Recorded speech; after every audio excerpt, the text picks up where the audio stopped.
কোনো যদি মারা যায় তাহলে তার সকল আমলের দরজা বন্ধ হয়ে যায়, কিন্তু রাসূল সাল্লাল্লাহু আলাইহি ওয়াসাল্লাম বলেন তার 3টি আমলের দরজা খোলা থাকে।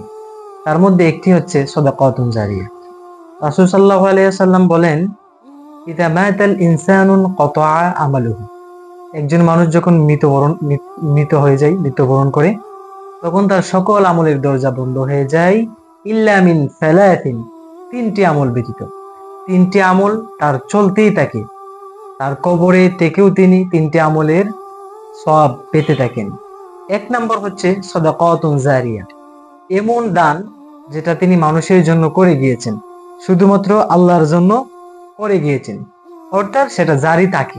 সাদাকাতুন জারিয়া, আপনি একটি মসজিদের জন্য উযুখানা বানিয়ে দিয়ে গেলেন, সেখানে হাজার হাজার মানুষ নামাজ পড়ে, তারা উযু করে যে সওয়াবটুকু পায়, সেই সওয়াবটুকু আপনার কবরের মধ্যে চলে যায়।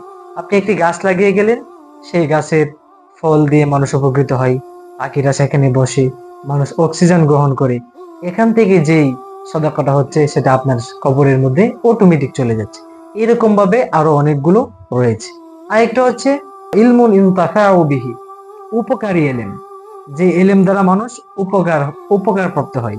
আপনি কোরআনের একটি অর্থ লিখে গেলেন, কোরআন সংক্রান্ত একটি বই লিখে গেলেন, এবং আপনি মানুষদেরকে দিনের পথে দাওয়াত দিয়ে গেলেন, তারা আপনার কথা শুনে দিনের দিকে আসলো। এই যে একটি উপকারী এলেম, তারা আপনার জ্ঞান থেকে উপকার নিয়ে উপকার পাচ্ছে, দিনের পথে চলতেছে, এইটা সাদাকা জারিয়া হিসেবে আপনি কবর থেকেও এটা সওয়াব পেতে থাকবেন।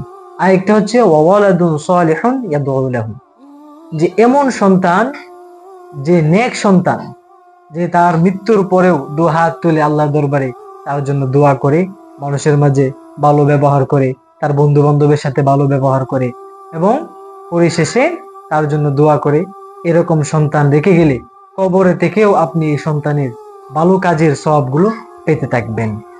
অর্থাৎ এই 3টি কাজ ব্যতীত মানুষের সকল আমলের দরজা বন্ধ হয়ে যায়।